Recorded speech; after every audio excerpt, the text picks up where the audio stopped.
গোপাল গোপাল পর 3 দিন হয়ে গেল এই জমিদারি বাড়িতে আসেনি। গোপাল ফুল বাগান থেকে ফুল তুলে আনে, সেই ফুল নিয়ে আমার ছোট্ট বোন যমুনা যায় শিব মন্দিরে পুজো দিতে। কিন্তু দেখতে দেখতে শহর গোটাল, সেও পর 7 দিন আসেনি। কেন যে আসে না, তাই আমি গোপালকে পাঠিয়ে দেবো শহর গোটালে বাড়ি, যে গোপাল আসছে না কেন। শুধু তাই নয়, ঘোষানি পর্যন্ত দুধ নিয়ে এলো না এখনো পর্যন্ত। জমিদার বাবু বলুন, জমিদার বাবু। হ্যাঁ বলো, শহর গোটাল পর 7 দিন কেন আসনি এই জমিদার বাড়িতে? এই 7 দিন আসতে পারিনি, আপনি তো জানেন আমার একটা মেয়ে ছিল, সেই মেয়েটার জন্য আমি পাত্র খুঁজতে গেছিলাম। পাত্র খুঁজতে গিয়েছিলে? হ্যাঁ হ্যাঁ। কিন্তু সংবাদটা তো আমাকে জানানো উচিত ছিল যে আমি 7 দিন আসবো না।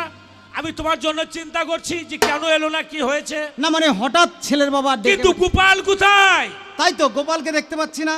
ওই গোপাল, তুমি কোথায়? আসে গোপালের চামড়া তুলে আমার পায়ে।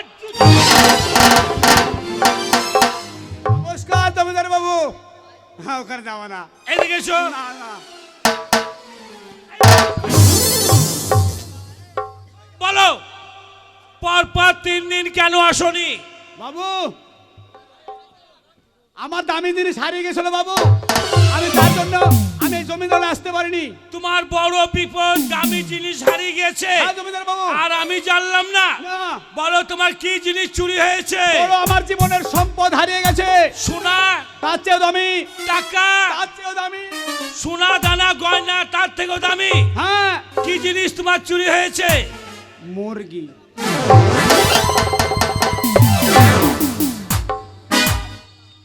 জমিদার বাবু, আমি জিনিস মুরগি চুরি হয়েছে? আমার জীবনে দামি জিনিস ওই মুরগিটা। আমার শাশুড়ি মা বলেছিল ওই মুরগিটা বিক্রি করে তুই লরি কিনবি। চুপ! মুরগি বিক্রি করে লরি কিনবি? বাঙালকে হাইকোর্ট দেখানো হচ্ছে। কিন্তু আমার ছোট্ট বোন যমুনা এখনো এলো না কেন?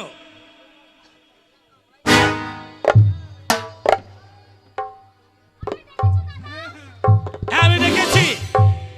বলো, মন্দিরে কেন পুজো দিতে যাওনি? কি করে যাব? যমুনা এখনো দুধ নিয়ে আসেনি। যমুনা নয়, খোসানি দুধ নিয়ে আসেনি। আর ওই যে এই গোপাল ফুল তুলে দেয় না। এই গোপাল, তুই ফুল তুলিস না কেন? তুই তো একটাই করব, তুই বাগান থেকে গিয়ে ফুল তুলবি আর সেই ফুল নিয়ে যাবে আমার ছোট্ট বোন যমুনা মন্দিরে পুজো দিতে। ফুল গাছে কি করে ফুল তুলবো? কেন? ওই ফুল গাছে বড় সাপ আছে, বিষাক্ত সাপ। বিষাক্ত সাপ। তুই আমাকে আগে বললি না কেন? এই মুটটা খরিস, তার চেয়ে বিষাক্ত। রাজ সাপ, তার চেয়ে বিষাক্ত।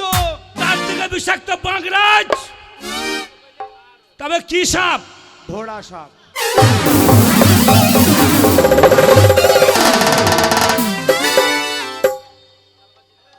বিষাক্ত সাপ, ধূর সাপ। এই দিকে ইশারা কি চলছে? জমিদার বাবু, গোপাল, হ্যাঁ, এক্ষুনি যেতে হবে সে গয়লাপাড়া। আচ্ছা। সে ঘোষানি কেন দুধ নিয়ে এলো না? আচ্ছা, আচ্ছা। ওই দুধ নিয়ে যায় আমার ছোট্ট বোন যমুনা মন্দিরে পুজো দিতে। হ্যাঁ। ঠিক মতন যেন ডিউটি করা হয়। জমিদার বাবু। সরগোটাল, হ্যাঁ বলুন। ঠিক মতো যেন ডিউটি করা হয়। বেশ, আমি এখনই আসছি। বেশ, আমি দেখছি, আমি ঠিক এসো। মতো ডিউটি করবো। হবে, আসি আসি। আমি এখন আসি দাদা। যাও। যাক, গোপালকে পাঠিয়েছি সে গয়লাপাড়া ঘোষানির বাড়ি।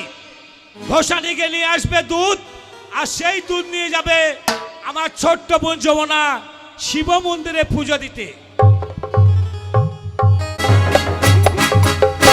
ঘোষানি ঘোষানি ঘোষানি, আজ দেখতে দেখতে 5 রোজ হয়ে গেল, এখনো পর্যন্ত। গোপাল, তোকে বলেছিলাম গয়লাপাড়াইতে সে ঘোষানি গেছে। ঘোষানিকে খুঁজে পাওয়া যাচ্ছে না। ঘোষানিকে খুঁজে পাসনি? জমিদার বাবু, আরে কি হয়েছে? জমিদার বাবু, জমিদার বাবু বিচার করেন। আরে বিচার? আরে বিচার করেন। কি হয়েছে? আরে বিচার তো করবেন। আর তুই আগে বলবি তো কিসের বিচার করবে?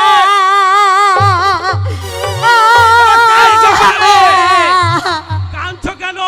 এই জমিদার বাবু, আমার দুধ, দুধ, তোর দুধ কি হয়েছে? তোর দুধ, আমার দুধ। তোর দুধ কি কি বলে হয়েছে? কি বলি? তোর দুধ কি হয়েছে? আমার দুধ নাই। ওই তো দুধ তোর। হ্যাঁ? ওই তো দুধ। জমিদার বাবু, বলো। আমার দুধ নাই। তোমার আমার দুধ নেই, কি হয়েছে? এক কলাইবালা, কলাইবালা? ওই কলাইবালার সঙ্গে মাঠে দেখা, আর সেই কলাইবালা কি করেছে জানেন জমিদার বাবু? কি করেছে?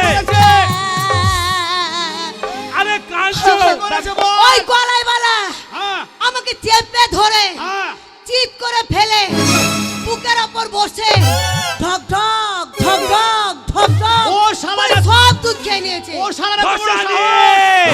ওই শালা কলাইবালা তোর দুধ খেয়েছে, তোকে চেপে ধরেছে। চল চল ওই শালা এক্ষুনি চলো। যাও, সে কলাইওয়ালাকে ধরে নিয়ে এসো হ্যাঁ। আমার এই জমিদারের এই, আমার কাঁচার সঙ্গে বাড়িতে। চলো, আমি ধরে খুশি নিয়ে মতো আসবো। বিচার। এই সে কলাইবালা কেমন?